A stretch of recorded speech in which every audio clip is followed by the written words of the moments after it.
Assalamualaikum warahmatullahi wabarakatuh. Alhamdulillahirrabbilalamin. Hari ini kita dapat bertemu kembali dalam mata kuliah hadis-hadis tarbawi. Pembahasan kita hari ini adalah pembahasan tentang hadis-hadis yang berkaitan dengan kewajiban mencari ilmu.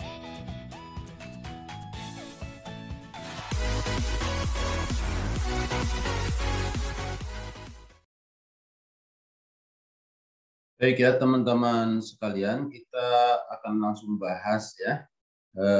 Tema kita hari ini adalah kewajiban mencari ilmu ya. Kita akan membahas hadis-hadis Rasulullah SAW yang berkenaan dengan kewajiban mencari ilmu. Nah, ini hadis pertama ya tentang kewajiban mencari ilmu. Saya kira kita sudah sangat familiar ya dengan hadis ini. Thalabul ilmi fardhatun ala kulli muslimin. Artinya dalam menuntut ilmu itu wajib atas setiap muslim. Nah, di dalam beberapa keterangan ada yang menjelaskan bahwa fardhatun taknya itu tak ditakkid ya. Artinya sangat wajib. Nah, jelas sekali ya teman-teman sekalian bahwa kita kaum muslimin itu harus belajar, harus mencari ilmu. Di sini mencari ilmu ya berbeda dengan sekolah.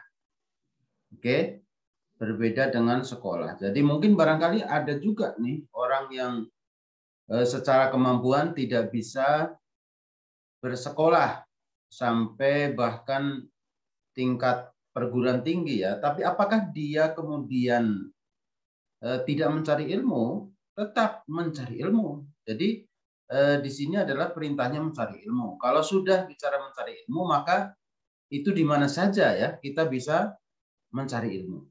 Jadi tidak ada alasan bagi kaum muslimin untuk tidak pandai, untuk tidak menjadi orang yang berilmu ya. Hanya gara-gara dia itu tidak mampu umpamanya sekolah sampai tingkat perguruan tinggi ya, ataupun mungkin bahkan sampai tingkat SLTA sekalipun ya. Tapi alhamdulillah nih hari ini kan kita sudah semakin dimudahkan dengan berbagai bantuan dari pemerintah sehingga setidaknya kita sampai SMA itu sudah bisa mengenyam pendidikan di sekolah. Tapi kita lebih tegaskan lagi ya di sini bahwa poinnya adalah mencari ilmu. Kalau sudah mencari ilmu, maka di mana saja kita bisa mencari ilmu. Nah, hari ini yang paling pandai saya kira adalah Syekhunal Google ya. Nah, dengan membuka Google saja kita sudah di situ terhampar berbagai ilmu pengetahuan. Oke ya. Nah, dari hadis ini thalabul ilmi fardhatun ala kulli muslimin ini muslimin sedikit saya jelaskan lagi ya, muslimin di situ mencakup juga perempuan ya. Walaupun di dalam hadis tidak disebutkan muslimatin karena di dalam kalimat bahasa Arab bahkan dalam seluruh kalimat bahasa ya di dunia ini itu kalimat laki-laki itu sudah lazim dipakai juga untuk menyebutkan perempuan ya dalam konteks kalimat ini. Oke, umpamanya begini, umpamanya ada peraturan di kampus semua mahasiswa harus memakai sepatu ya, umpamanya begitu ya. Kan nggak harus semua mahasiswa dan mahasiswi kan nggak harus begitu ya. Umpamanya di gerbong kereta api itu teman-teman kalau melihat kan ada gerbong yang ditandai sebagai gerbong khusus perempuan. Itu khusus perempuan. Tapi kalau gerbong yang nggak ditulis, ada gerbong yang nggak ditulis. Itu gerbong laki-laki, perempuan masuk juga di situ kan. Nah, jadi muslimin ini menunjukkan bahwa seluruh kaum muslimin, laki-laki dan perempuan. Nah, yang pertama hadis ini menegaskan tentang wajib belajar. Rasulullah ya sejak puluhan tahun yang lalu sudah menegaskan bahwa kaum muslimin wajib belajar ya sebelum di negeri kita ini ada kewajiban untuk belajar, ada wajib belajar. Nah, ini sudah ditegaskan bahwa kaum muslimin itu harus belajar. Dia harus menjadi orang yang berilmu. Jadi tidak ada alasan bagi kita kaum muslimin untuk menjadi orang yang ketinggalan, orang yang bodoh ya. Nah, kemudian yang kedua, ada poin penting dari hadis ini ya bahwa Islam itu tidak bertentangan dengan ilmu pengetahuan. Jelas sekali bahwa hadis ini menyuruh kita untuk mencari ilmu. Ilmu dan agama adalah satu kesatuan, gitu ya. Islam tidak bertentangan dengan ilmu pengetahuan. Yang ketiga, umat Islam adalah umat yang terdepan dalam kemajuan. Ya, harusnya seperti itu ya logikanya ya. Karena apa? Karena kita dilarang untuk bodoh ya. Karena kita harus mencari ilmu. Jadi seharusnya umat Islam kalau memperhatikan seruan Rasulullah ini, kita menjadi umat yang paling maju ya. Karena kita senantiasa mencari ilmu. Oke. Nah, sekarang kita akan bahas lebih dalam lagi ya. Sebenarnya apa sih ilmu itu? Nah, ilmu dalam perspektif Islam. Karena di sini kita disuruh mencari ilmu. Apa sih ilmu? Oke. Apa sih pengetahuan? Nah, ini sebenarnya di dalam filsafat ya dibahas lebih mendetail. Tapi di sini karena ada kata ilmu dan kemudian kita disuruhkan untuk mencari ilmu, kita akan bahas juga di sini ya. Nah, ada perbedaan antara pengetahuan, ilmu pengetahuan, sains, ya. Nah, mari kita lihat nih di sini ya, saya sudah tuliskan di sini. Pengetahuan, mari kita lihat pengetahuan. Pengetahuan adalah sejumlah fakta, informasi, kesadaran, dan pemahaman yang diakumulasi manusia. Jadi, pengetahuan adalah seluruh yang kita ketahui, ya, informasi yang masuk ke dalam pikiran kita. Nah, itu adalah pengetahuan, apa yang kita tahu gitu ya, apa yang kita tahu. Nah, apa yang kita tahu itu entah itu benar, entah itu salah ya, itu semuanya adalah pengetahuan. Nah, berbeda dengan ilmu pengetahuan. Ada istilah di negeri kita ini ilmu pengetahuan. Nah, kalau ilmu pengetahuan adalah pengetahuan yang sudah divalidasi dengan alasan-alasan tertentu, yaitu alasan yang bersifat rasional dan empirik, ya. Jadi ilmu pengetahuan itu kalau dalam bahasa Inggrisnya itu sains, ya sains. Nah, seperti kalau kita skripsi, kalau teman-teman skripsi nanti tugas akhir itu kan teman-teman harus mengumpulkan data untuk menjawab sesuatu ya. Nah, jawaban teman-teman yang hasil dari penelitian itu dekatkan dengan ilmu pengetahuan ya. Teori-teori itu adalah ilmu pengetahuan. Sebab apa? Sebab pengetahuan itu bukan lagi pengetahuan yang asal kita tahu itu ya, tapi pengetahuan yang sudah diperkuat dengan bukti-bukti yang valid, yang bersifat rasional gitu, masuk akal gitu ya, logik. Kemudian bukti-bukti yang empirik, kan kita mencari data di lapangan ya. Jadi pengetahuan yang sudah diperkuat dengan bukti-bukti rasional dan empirik itu disebut ilmu pengetahuan gitu ya. Misalnya beginilah, misalnya orang makan sehari itu 3 kali. Nah, itu kan sebuah teori ya.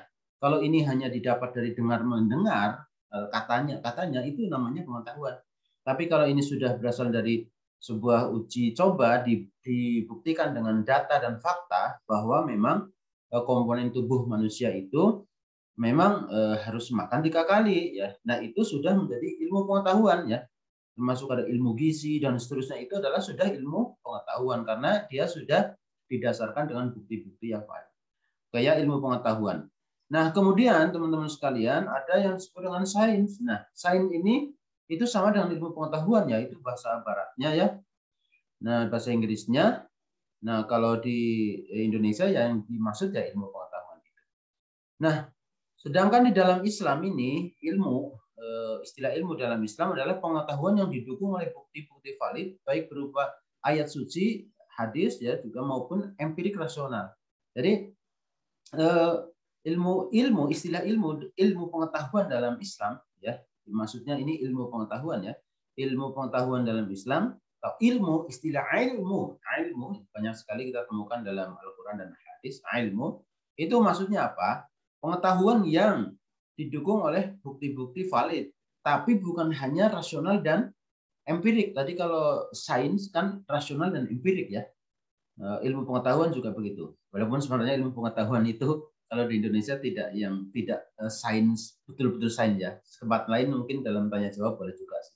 Ada bedanya juga ya, karena dia mencakup lebih banyak ilmu sebenarnya ya, hampir dekat dengan Islam. Nah, ilmu dalam Islam itu buktinya bisa saja dari ayat suci. Kenapa? Karena itu adalah satu berita yang valid gitu ya, berita yang sangat valid gitu. Jadi itu suatu kebenaran. Kalau itu ada hidup setelah mati, ada surga dan neraka, itu juga ilmu dalam Islam, itu juga ilmu gitu ya, ilmu.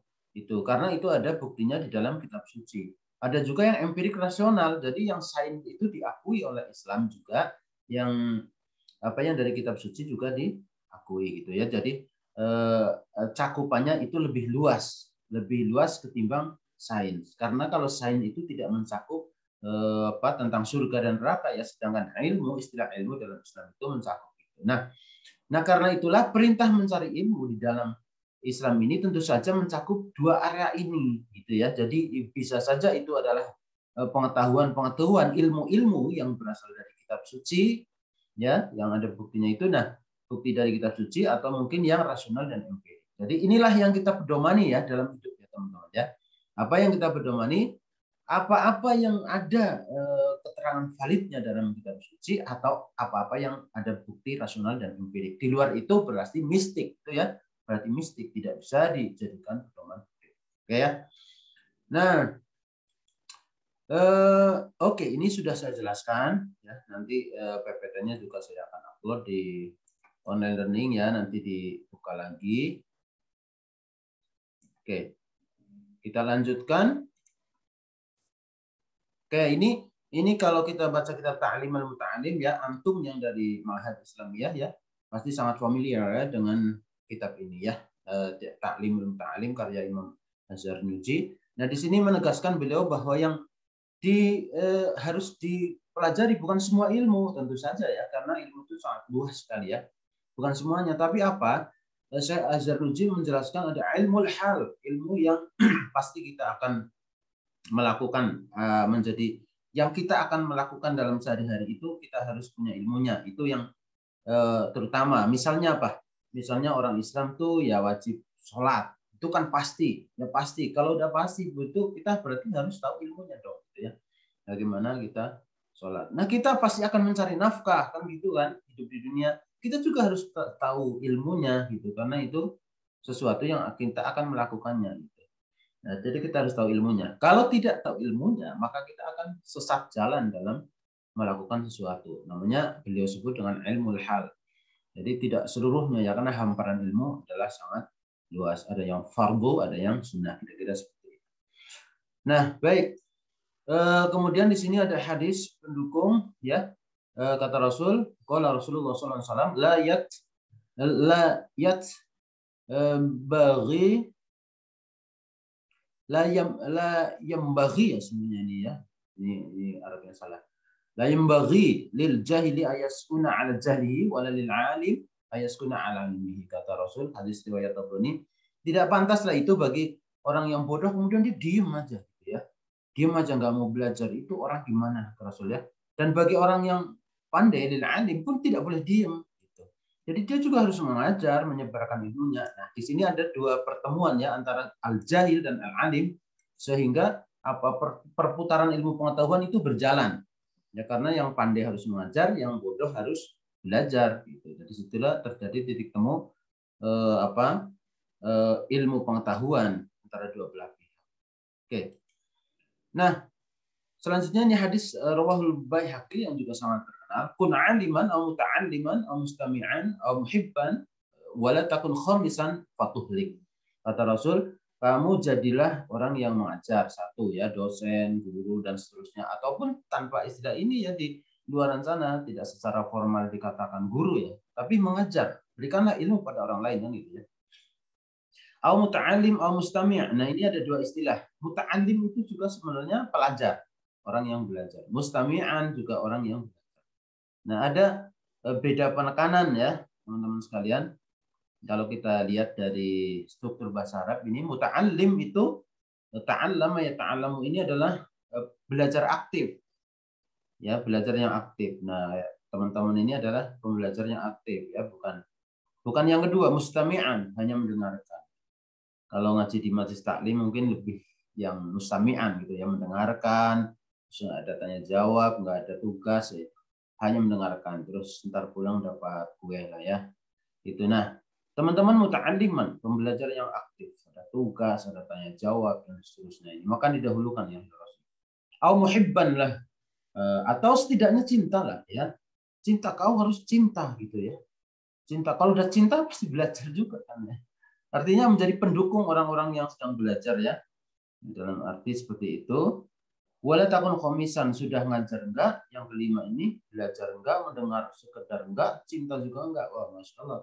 Fatuhlik, maka gerusak kau. Ya, jadi seperti itu ya. Oke. Kemudian, nah ini tadi sudah saya jelaskan ya, ada 5 rekomendasi dalam hadis ini. Ada alim, itu harus mengajar. Muta'alim adalah pembelajar yang aktif, teman-teman nih. Mustami'an adalah pembelajar yang pasif, setidaknya begitu ya. Au muhibban, muhibban orang yang cinta pada ilmu dan ahlinya dan seterusnya ya. Harus ada cinta pada ilmu. Nah, ini kuliah kadang kuliah, tapi nggak cinta ilmu. Nah, itu juga nggak sesuai ya dengan di sini. Dan jangan jadi yang kelima, tidak mengajar, tidak belajar, mendengar enggak, cinta juga enggak. Maka inilah rusak orang yang kelima ini ya. Oke, teman-teman. Selanjutnya hadis riwayat Tabrani ya, ta'allamu wa'allimu wa tawaddu'u lil mu'allimikum dan seterusnya.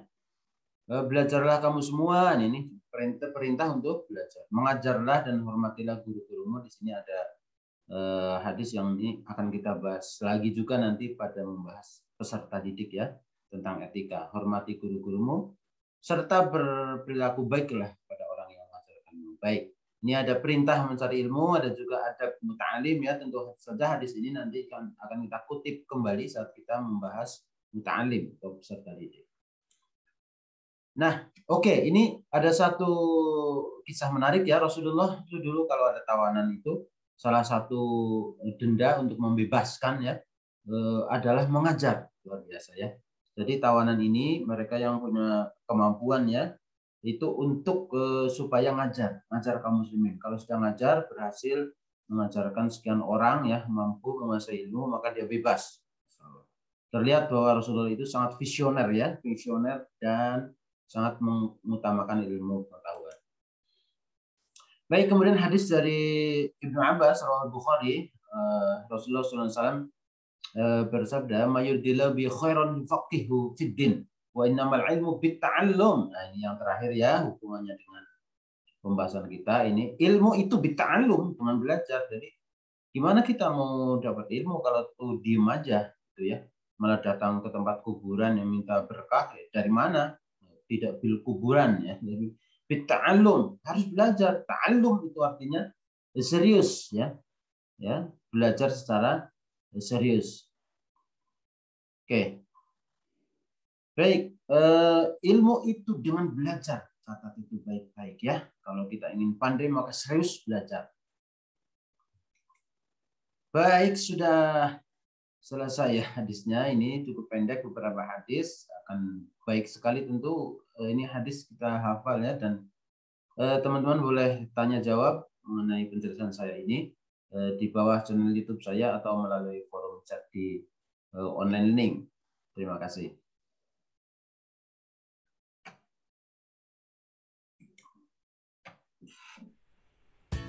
Baik, demikian tadi perkuliahan kita hari ini.